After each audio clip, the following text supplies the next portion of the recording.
I'm Nick Seco from Home Right Windows and Doors, and we're located in Waynesboro, Pennsylvania. So we do vinyl replacement windows, we do steel and fiberglass entry doors, we do aluminum storm doors, and we do sliding patio doors, all made by Provia. The windows are a vinyl replacement window, and it could be anything from double hungs to casements to bay and bow windows and everything in between. So when somebody calls in the office and needs an estimate, they get Roxanne on the phone typically, and she would schedule an appointment for me to come out and take some measurements, provide some literature, go through what options we have, and then I would follow up within about 24 to 48 hours with an estimate with all the details of the products as well as the installed price. I find that we're typically much more affordable than the companies that you see advertising on TV or in a lot of other places. If they're spending a lot of advertising dollars, obviously they're passing those costs on to their consumers. You could go to our website at homerightwaynesboro.com, or you could call us at 717-749-4874.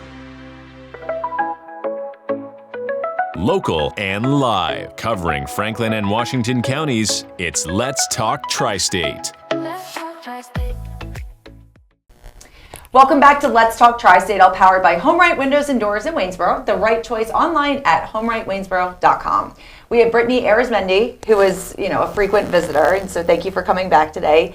And you are, again, the Director of Community Engagement for the City of Hagerstown. Yes. And Leah Brandon, you are the Community Engagement Coordinator. Yeah. Okay. And it's so nice to meet you. Thank you for joining us on Let's Talk TriState. Thanks for having me. So let's talk about downtown Hagerstown. You guys have a ton coming up, as we're getting into I can't even believe we're going to say, the holidays. Yeah. It's going to be here before you know it. So what's the next big thing that Hagerstown's going to be offering?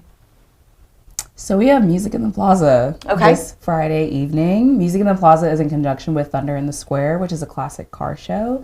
And we will have Guys in Thin Ties performing tomorrow evening. Oh, okay. I guess tomorrow is Friday, isn't it? It is. And so what is the time on that? That is 6 to 8 for the music and 5 to 8 for the car show. Okay. Is the car show open to anybody to bring their vehicles? Yeah, so the car show is hosted by the Alsatia Club, who also hosts the Mummers Day Parade. Okay. So they have been doing a spring and a fall car show. So this is their fall car show. It's $10 to enter. There's no pre-registration, so you just show up. You can enter off of Franklin Street or West Washington Street to get into the square area. $10 cash, that goes to the Alsatia Club and what they're doing. But it's a great night for community, cars, live music. Does everything still go on as normal if it's raining?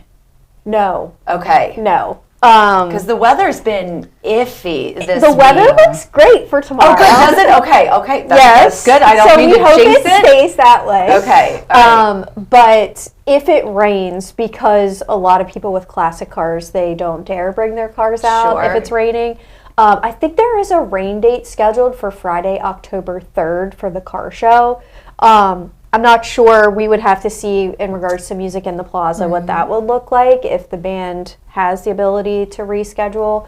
But yeah, the car show would definitely not happen if it rained. Well, let's hope for good weather. Yes, that's what we're hoping for. Yes. And so the music starts the car show starts at 5. Right. So you can come out and peruse, see all the cool cars, and then Guys in Thin Ties starts at 6 until 8. Yes. What kind of music do they play? I love the name. I mean, I'm assuming they are wearing thin ties. They do. Yes, yeah. I would be upset if they were not. It's an 80s rock cover band. Fun! Yeah. Oh, that's great. Yes. And this is free to the public. Yes. Anybody can just come out, walk around, have a great time, and hopefully stop into some of the downtown businesses and really see everything that Hagerstown has to offer. Yes. Okay. And then when that wraps up, are we going to start talking about Halloween? We're already talking about Halloween. All right. Yeah. Hit me with it's my favorite holiday. So hit me with what we can expect in Hagerstown. So Hagerstown goes big for Halloween. So we kick it off. Our downtown Hagerstown Main Street program will have a Halloween block party on Friday, October 24th, from 5:30 to 7. That's on South Potomac Street. Okay. We'll shut the block down. I think we'll probably have over 20 different businesses and organizations that'll hand out candy to the kids. And then we'll also have a costume contest that evening. So that's always a fun night. We get a great turnout. Yeah. And then the next day, we have the Alsatia Mummers Parade. That's right. 98 years. Yep. And that's the 25th of October, correct? Okay. Saturday, September 25th. October 25th. October. Here I am in September. So, yeah, Leah, if you want to talk a little bit about the downtown trick-or-treat. Yeah, so the downtown business trick-or-treat is something that we started last year. Alsatia Club was looking to get people more involved in our businesses and also to be downtown before the parade starts. So the downtown business trick-or-treat is from 4 to 6. And that is essentially just encouraging kids to come in costume, trick-or-treat with some of our downtown businesses, and get a little bit of walking in before the parade starts. And do you see, I'm sure the answer is yes, but when you have these events, does it help the local economy and help to bring in extra, for the businesses downtown? I think it does, yes. We're going to be doing some research on making sure that our events that we are hosting, that people that are coming down, that they're not just coming down for the event, but they are grabbing food or going into the shops. So that's really a big part of our philosophy of what we're doing. We don't just want to be hosting events to host them. Right. We want to make sure that people are coming downtown, they're getting familiar with our small businesses, and that they are patronizing and spending their money there. Absolutely. And what do you hear back from the community after you have these events? Is it normally a pretty good response? Yes, our most recent one we just had was Battle of the Burgers. Oh, yes. Which was insane. Yeah. We did not anticipate the turnout that we got, which is a really good thing. We anticipated maybe 100 participants. We actually sold out of wristbands by 1 o'clock. How many wristbands did you have total? 200. 200. Oh, nice. Yeah. And that was just for the tasting part of it. So even if we sold out of wristbands, people could still purchase separately from all the different vendors that were there. So I think we probably had over 400 people there. Yeah. That's great. For a first time event. Yes. Awesome. It was a success, I would say. Yeah, it sounds like it. And sure. two of our downtown businesses actually, one won the judge's choice and one won the people's choice. So that's exciting. So all the businesses, they created their own, is it kind of, I'm imagining like a chili cook-off with burgers. They all bring their own burgers and then people come out and vote on them. Exactly. Oh, wow. That's fantastic. Did you have a beer garden or anything? We did. All right. So you guys did very well with that planning. Yes. I'm sure we'll be doing that again next year. Yes, we will. For sure. Yes. And then after we wrap up the Mummers Parade and then we have the block party, it's the Jonathan Hager Week. Can you speak about that for a little bit? Yeah, so Jonathan Hager Week is all about celebrating our founder, Jonathan Hager. The week that we're doing it is actually on his death date because we do not know his birth date. So November 6th is like our highlight event, which is basically a celebration of life. So throughout the week, we're going to be talking about some of the things that Jonathan Hager did throughout his life, did through Hagerstown. And then we also are hosting our second Saturday, which is an art walk. So we have our plein air on Potomac. We'll have a German puppet show, and then we will have a German band over at Hub City Brewery, where Hub City Brewery is presenting their Jonathan Hager featured brew. That sounds great. That really, and I remember you did this last year, right? The art walk? Yes. We did it in May. Okay, yes. But we didn't really have a theme to it, so this time around we partnered with our Parks and Recreation and several other groups that have come together to promote Jonathan Hager and his commemorating the anniversary of his death. It's 250th, so next year will be America 250. Right. So this is kind of like our kickoff to the 250. Is celebrating the life of Jonathan Hager, even though we only know his death date. Yeah. I wonder why that is, with how much research we can find, and that seems crazy to me that we can't find the date of his birth. And he died at, what is the name of the church? Zion? Yeah, Zion. Christ.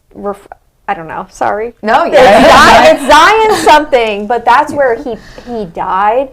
So the pastor of the church has actually been doing some really great due diligence and research on the Hager family. So he's trying to get to the bottom of, do we have a birthday? Yeah. But there's also no photo. No. So we have no idea what Jonathan Hager actually looks like. Yeah. That is really interesting. It is. And that entire week, so November 1st will kick off at the Hager House in City Park. And then there's going to be a walking tour, a self-guided walking tour. So we'll have brochures that'll be available, paper or electronic. And then each day throughout the week, there's a different series. So there's a different lecture happening about Jonathan Hager. And then as Leah mentioned, Thursday is our signature event, which will be a celebration of life service at Zion. Okay. Now, we went through a lot of events here, a lot of wonderful things that are happening. So where can we go to get the information and maybe circle back to some of the things that we talked about previously? So downtownhagerstown.org is our website, or follow us on Facebook, so Downtown Hagerstown on Facebook or Instagram. That's where we post everything. I'm going to ask a question, and I hope that this is okay to ask. What is your favorite event that you have in Hagerstown throughout the course of the year? You can go first, Leah. The pressure. That's a hard one. I know, and I should have asked you prior, but I'm just hearing all of them and thinking, it must be so hard to choose one as a favorite. The burger sounds fantastic. I mean, that really sounds like it's up my alley personally. Yeah, I mean, that was a fun event. It's the first time we've done it. What do you think is okay, go ahead. No, sorry. I have only been here for about 2 years, but I guess this is more of like I'm inclined to say that Hollyfest is my favorite, even though we don't necessarily do all of that much. Hollyfest was something that I loved as a kid because I grew up in Hagerstown. So being able to be behind the scenes for Hollyfest was like oh my gosh, it's like a full circle moment. Yes, so, I love that. I like that one. A nice personal touch to that one. Yeah, that's good. And I think my favorite is the tree lighting because I love Christmas. And it's just, we have the market and we have families coming out. Cannon does their hot chocolate. We have Santa there. We have bounce houses. So I feel like, and we do ours early. So we always do it before Thanksgiving. So I feel like that kind of sets the tone for, okay, now we are in full holiday. Like, we've been prepping for holidays since like the beginning of the year. Sure. So now it's like, okay, we are in it. And makes it last a little longer too. I mean, who doesn't want to have that Christmas spirit a little bit longer? But this year, I think I'm actually looking forward to the Merry and Bright double-decker bus tour the most. That's going to be really exciting. When is that?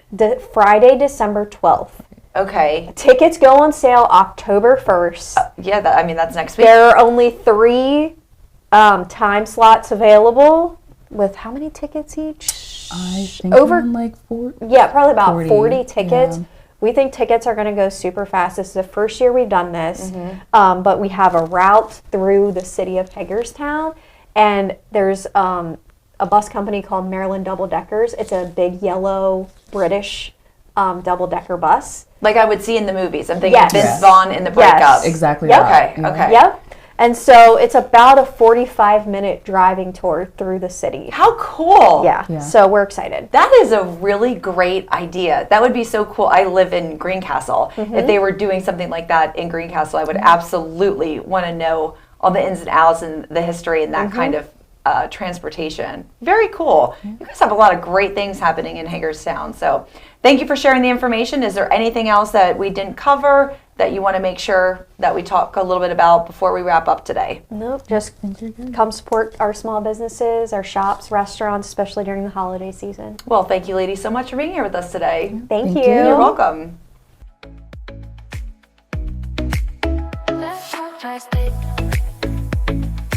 If you'd like to be featured on an upcoming episode of Let's Talk TriState, call 717-597-9200 or email letstalk@921thegoat.com.